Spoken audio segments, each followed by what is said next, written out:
गजेंद्र मोक्ष प्रारंभ।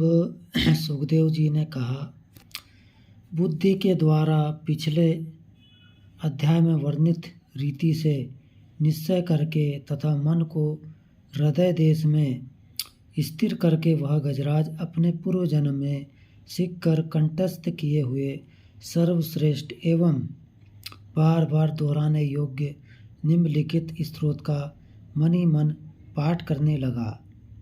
गजेंद्र ने मनी मन में कहा,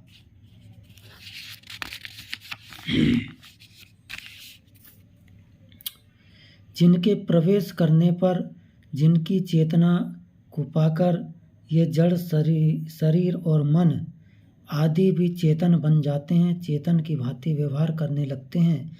ओम शब्द के द्वारा लक्षित तथा संपूर्ण शरीरों में प्रकृति एवं पुरुष रूप से प्रविष्ट हुए उन सर्वसमर्थ परमेश्वर को हम मन ही मन नमन करते हैं। जिनके सहारे यह विश्व टिका है, जिनसे यह निकला है, जिन्होंने इसकी रचना की है और जो स्वयं ही इसके रूप में प्रकट है, फिर भी जो इस दृश्य जगत से एवं उसकी कारणभूता प्रकृति से सर्वदा परे विलक्षण एवं श्रेष्ठ है, उन अपने आप बिना किसी कारण के बने हुए भगवान की मैं शरण लेता हूँ। अपनी संकल्प शक्ति के द्वारा अपने ही स्वरूप में रचे हुए और इसीलिए सृष्टि काल में प्रकट और प्रलय काल में उसी प्रकार अप्रकट रहने वाले इस शास्त्र प्रसिद्ध कार्य कारण रूप जगत को जो अंकुटित दृष्टि होने के कारण साक्षी रूप देखते रहते हैं, उनसे लिप्त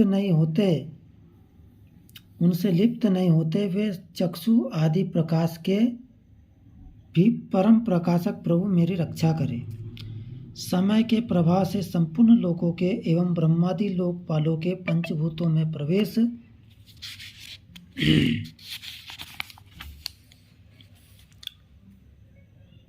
कर जाने पर तथा पंचभूतों से लेकर महत्व पर्यंत संपूर्ण कारणों के उनकी परम कारण रूपा प्रकृति में लीन हो जाने पर उस समय दुर्ज्ञ तथा अपार अंधकार रूप प्रकृति ही बच रही थी। उस अंधकार के परे अपने परम धाम में जो सर्वव्यापक भगवान सब और प्रकाशित रहते हैं, वे प्रभु मेरी रक्षा करें।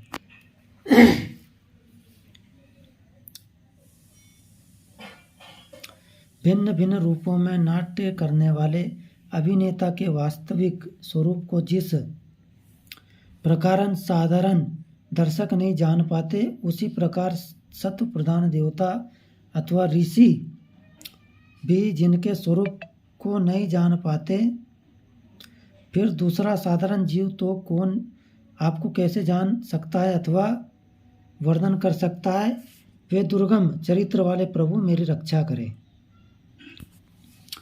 आसक्ति से सर्वदा छूटे हुए और संपूर्ण प्राणियों में आत्मबुद्धि रखने वाले सबके अकारण हेतु एवं अतिशय साधु स्वभाव मुनिगण, जिनके परम मंगलमय स्वरूप का साक्षात्कार करने की इच्छा से वन में रहकर अखंड ब्रह्मचार्य आदि आलौकिक व्रतों का पालन करते हैं, वे प्रभु ही मेरी गति है।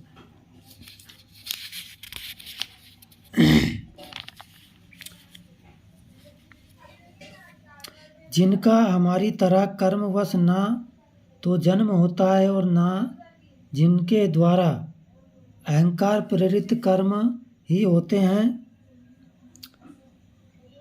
जिनके निर्गुण स्वरूप का ना तो कोई नाम है ना रूप ही है, फिर भी जो समय अनुसार जगत की सृष्टि एवं प्रलय संहार के लिए स्वेच्छा से जन्म आदि को स्वीकार करते हैं, उन अनंत शक्ति संपन्न पर ब्रह्मा परमेश्वर को नमस्कार है। उन प्राकृत आकार रहित एवं अनेकों आकार वाले अद्भुत कर्मा भगवान को बार बार नमस्कार है। स्वयं प्रकाश एवं सबके साक्षी परमात्मा को नमस्कार है। उन सबको, उन प्रभु को जो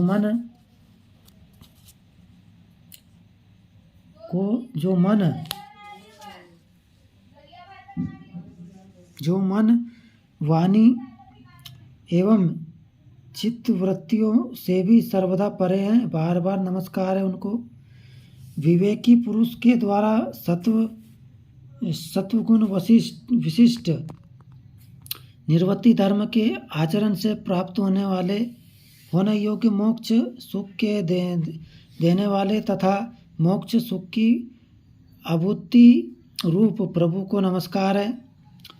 सतगुण को स्वीकार करके शांत, रजोगुण को स्वीकार करके घोर एवं तमोगुण को स्वीकार करके मूढ़ से प्रतीत होने वाले भेद रहित अतः एवं सदा समभाव से स्थित ज्ञान घन प्रभु को नमस्कार है।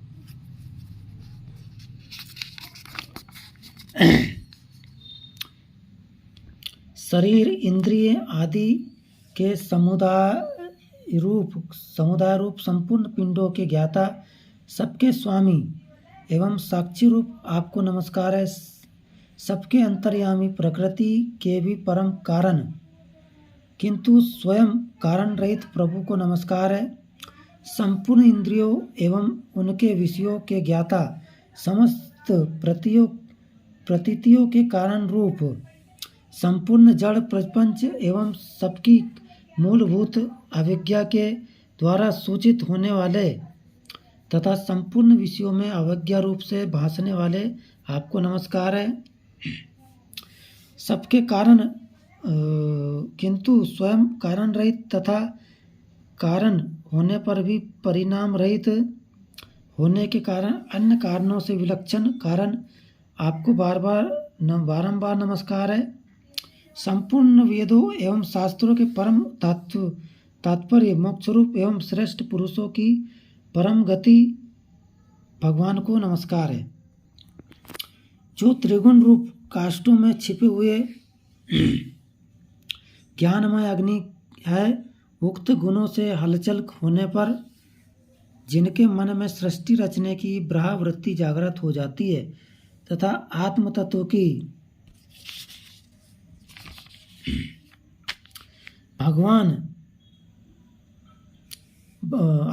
की भावना के द्वारा विधि निषेध रूप शास्त्र से ऊपर उठे हुए ज्ञानी महात्माओं में जो स्वयं प्रकाशित रहते हैं, उन प्रभु को मैं नमस्कार करता हूँ।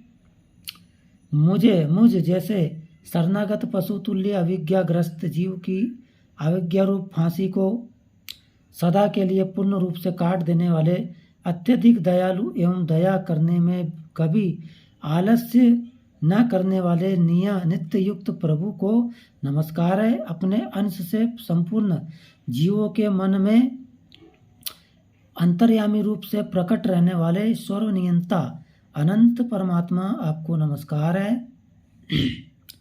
शरीर, पुत्र, मित्र, घर, संपत्ति एवं कुटुंबियों में आसक्त लोगों के द्वारा कठिनता से प्राप्त होने वाले तथा मुक्त पुरुषों के द्वारा अपने हृदय में निरंतर चिंतित ज्ञान रूप सर्वसमर्थ भगवान को मैं नमस्कार करता हूँ।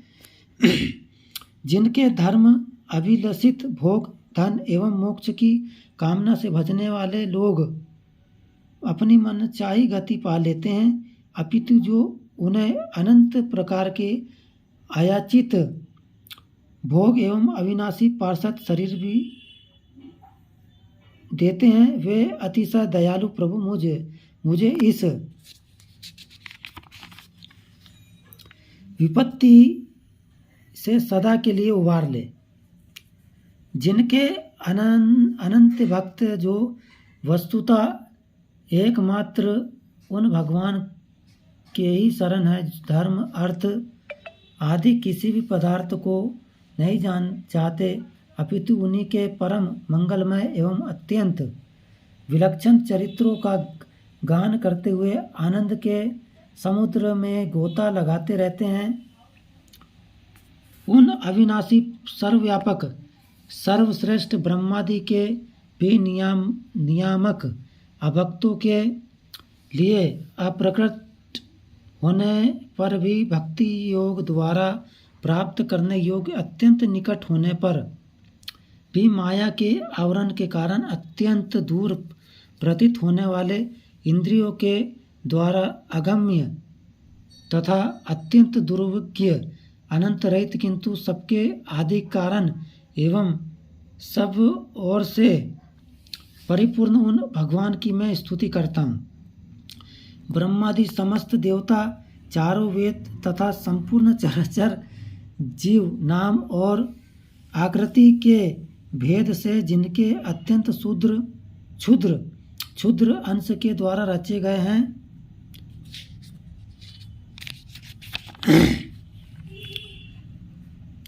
जिस प्रकार प्रज्वलित अग्नि से लपटें तथा सूर्य से किरणें बार बार निकलती है और पुनः अपने कारण में लीन हो जाती है, उसी प्रकार बुद्धि, मन, इंद्रियां और नाना योनियों के शरीर या गुणमय प्रपंच जिन स्वयं प्रकाश परमात्मा से प्रकट होता है और पुनः उन्हीं में लीन हो जाता है, वे भगवान वास्तव में ना तो देवता है, ना असुर, ना मनुष्य है, ना तिर्यक, मनुष्य से नीची, पशु पक्षी आदि किसी योनि के प्राणी है, ना वे स्त्री है, ना पुरुष है और ना नपुंसक ही है, ना वे ऐसे कोई जीव है जिनके इन तीनों ही श्रेणियों में समावेश ना हो सके, ना वे गुण है, ना कर्म, ना कार्य है, ना तो कारण ही है।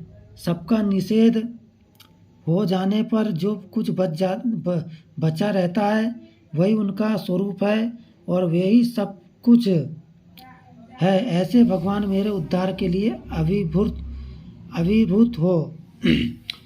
मैं इस ग्रह के चुंगल से छूटकर जीवित रहना नहीं चाहता, क्योंकि भीतर और बाहर सब ओर से अज्ञान के द्वारा ढके हुए इस हाथी के शरीर से मुझे क्या लेना है। मैं तो आत्मा के प्रकाश को ढक देने वाले उस अज्ञान की निवृत्ति चाहता हूँ।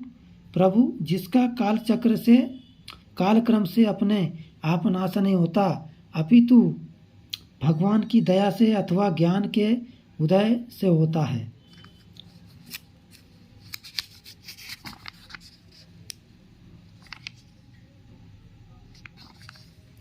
इस प्रकार मोक्ष का अभिलाषी मैं विश्व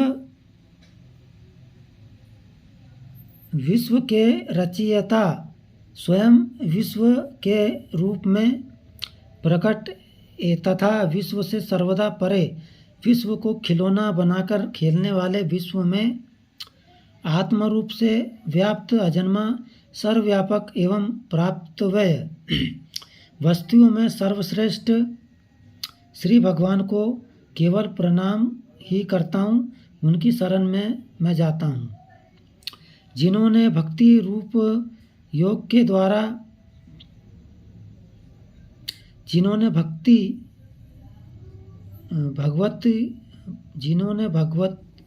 भगवत भक्ति रूप योग के द्वारा कर्मों को जला डाला है, वे योगी लोग उसी योग के द्वारा शुद्ध किए हुए अपने हृदय में जिन्हें प्रकट हुए देखते हैं, उन योगेश्वर भगवान को मैं नमस्कार करता हूँ, जिनकी त्रिगुणात्मक सत्व रज तमरूप शक्तियों का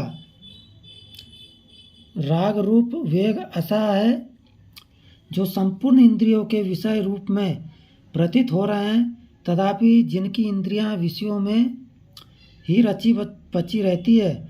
ऐसे लोगों को जिनका मार्ग भी मिलना असंभव है, उन शरणागत रक्षक एवं अपार शक्ति वाले आपको प्रभु मैं बार बार नमस्कार करता हूँ, जिनकी अविद्या नामक शक्ति के कार्य रूप अहंकार से ढके हुए अपने स्वरूप को यह जीव जान नहीं पाता। उन अपार महिमा वाले भगवान की मैं शरण में आया हूँ।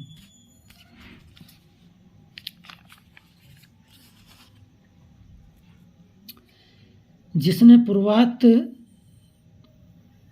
प्रकार से भगवान के भेद रहित निराकार स्वरूप का वर्णन किया था, उस गजराज के समीप जब ब्रह्मा आदि कोई भी देवता नहीं आए जो भिन्न भिन्न प्रकार से विशिष्ट विग्रह को ही अपना स्वरूप मानते हैं, तब साक्षात श्री हरि जो सबके आत्मा होने के कारण सर्ववेद स्वरूप है वहाँ प्रकट हो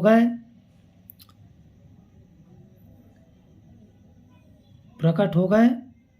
उपयुक्त गजरात को उस समय प्रकार दुखी देखकर तथा उसके द्वारा पड़ी हुई स्थिति को सुनकर सुदर्शन चक्रधारी जगदाधार भगवान इच्छा रूप वेग वाले गरुण जी की पीठ पर सवार हो स्तवन करते हुए देवता के साथ तत्काल उस स्थान पर पहुंच गए जहां वहां हाथी था। सरोवर के भीतर महाबली ग्रह के द्वारा पकड़े जाकर दुखी हुए उस हाथी ने आकाश में गरुड़ की पीठ पर चक्र को उठाए हुए भगवान श्री हरि को देखकर अपनी सूंड को, जिसमें उसने पूजा के लिए कमल का एक फूल ले रखा था, ऊपर उठाया और बड़ी ही कठिनता से सर्वपूज्य भगवान नारायण आपको प्रणाम है यह वाक्य कहा। उससे पीड़ित देखकर अजन्मा श्रीहरि एकाएक गरुड़ को छोड़कर नीचे झील पर उतर आए। वे दया से प्रेरित हो ग्रास रहित उस गजराज को तत्काल झील से बाहर निकाल लाए और देवता के देखते देखते चक्र से उस ग्रह का मुंह चीरकर उसके चंगुल से हाथी को उबार लिया। अगर आप प्रभु जेल में बंद हो और किसी बंधन में पड़े हो तो आप इसका अनुष्ठान किसी ब्राह्मण से करवाएं तो आपको जेल से रिहा जरूर हो जाएंगे। और अगर आप किसी बीमारी से ग्रसित हो, मानसिक टेंशन से ग्रसित हो, इसके पाठ करने से 6वां ग्रह मजबूत होता है, 12वां ग्रह मजबूत होता है। 6वां ग्रह रोग का होता है, 12वां जेल का होता है और बंधनों से मुक्ति मिलती, पितृदोष से मुक्ति मिलती है, कर्जे से मुक्ति मिलती है। अगर कर्जा बहुत हो गया है तो लगातार 1 साल तक के किसी ब्राह्मण से या स्वयं अनुष्ठान करें इसका, तो कर्जे से भी मुक्ति मिलती है। बहुत चमत्कारिक पाठ है, इसके बहुत से लाभ हैं। गजेंद्र मोक्ष पढ़ने के बहुत से लाभ है। और अगर मान लो आपको जकड़न रहती है, शरीर में बीमारी रहती है, जैसे किसी को जकड़न की बीमारी हो जाती है, तो आप डॉक्टर को भी दिखाएं और इसका पाठ भी करें तो इनका शारीरिक कष्ट भी दूर होते हैं। 6वां रोग मजबूत होता है, 6वां ग्रह जो कुंडली का होता है वो मजबूत होता है, तो आपकी बीमारी भी दूर होगी। और दूसरा 6वां घर शत्रु का भी होता है, तो शत्रु भी परास्त होंगे, शत्रु नष्ट हो जाएंगे। तो इसका पाठ आप जरूर करते रहे और इसका अनुष्ठान जरूर करते रहे। मैं कमलेश राजपूत और मेरा चैनल को आगे बढ़ाइए, सब्सक्राइब करें। आध्यात्मिक पर्यटन की दुनिया में आपका स्वागत है ना, तो ये जरूर करिए, मेरे चैनल को आगे बढ़ाइए। जय माता की।